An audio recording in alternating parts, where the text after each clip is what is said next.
frères et sœurs en Christ, que la paix soit avec vous. Nous sommes ici réunis par la volonté du divin, pas par hasard. Aujourd'hui, le monde entier gémit. Il suffoque sous le poids de la haine, du conflit, de l'injustice, de l'égoïsme, de l'orgueil des hommes qui ont oublié que la vie est un souffle, un don, un privilège. Église vivante, Église debout, corps du Christ.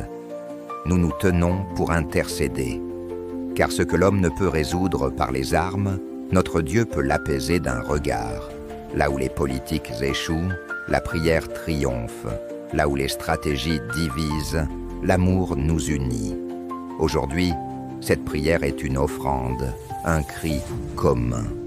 Une voix qui résonne du Congo en Russie et passant par Gaza jusqu'à Washington, de Jérusalem en Ukraine, même dans les déserts du silence médiatique. Seigneur, souffle ta paix. Père éternel, commence en nous. Avant que nous ne prions pour les nations, nous implorons de faire de nos cœurs ta demeure.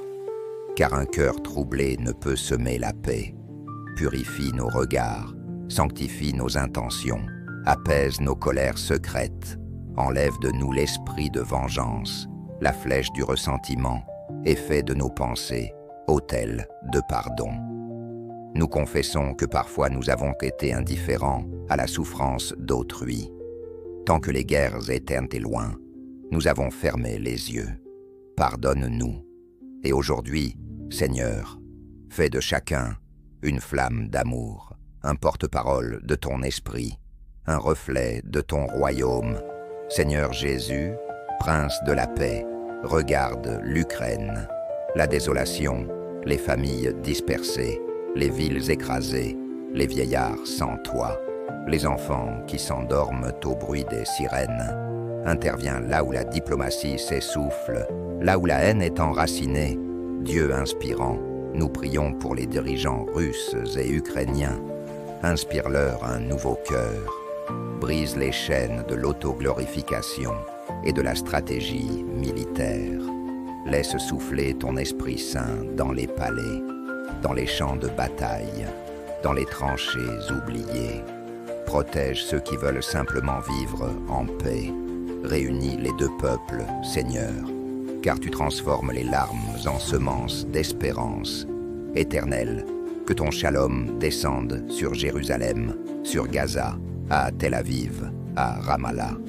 Depuis des décennies, les pierres crient, les oliviers brûlent, les promesses de paix sont brisées par la peur, la colère et l'envie. Seigneur, enseigne à tes enfants que la terre ne vaut pas une vie. Ouvre les yeux des leaders, qu'ils voient les enfants plutôt que les murs, qu'ils entendent les prières au-delà des roquettes, délie les langues religieuses qui maudissent la guerre.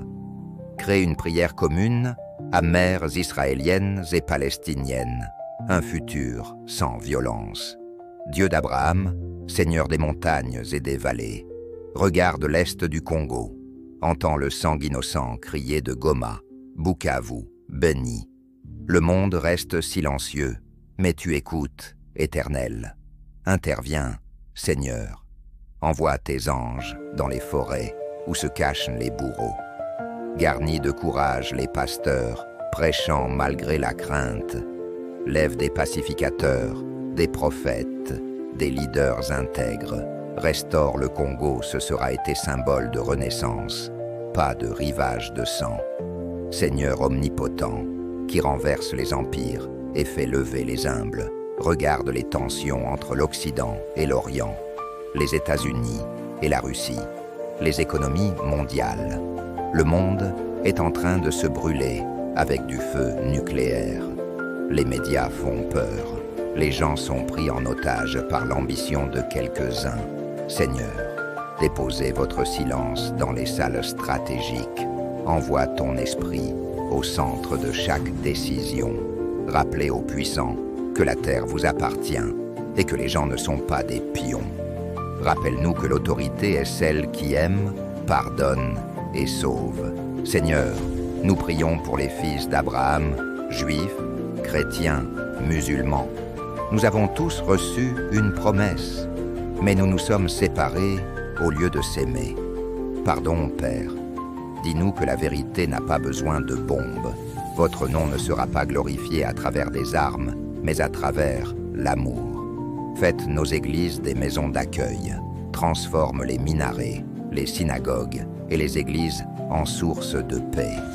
Donnez à tous les chefs religieux la force de condamner la haine, même au détriment de leur carrière. Vous êtes un Dieu de paix, pas de désordre. Chers amis, s'il vous plaît, partagez cette prière comme vous partagez du pain. À chaque maison, à chaque peuple. Laissez-le devenir viral, non par l'émotion mais par la conviction. Parce que lorsque deux sont d'accord, le ciel descendu sur terre. Et nous croyons par la foi que cette prière atteindra les présidents, les enfants, les prisonniers, les soldats et même les ennemis. Rien n'est impossible à Dieu.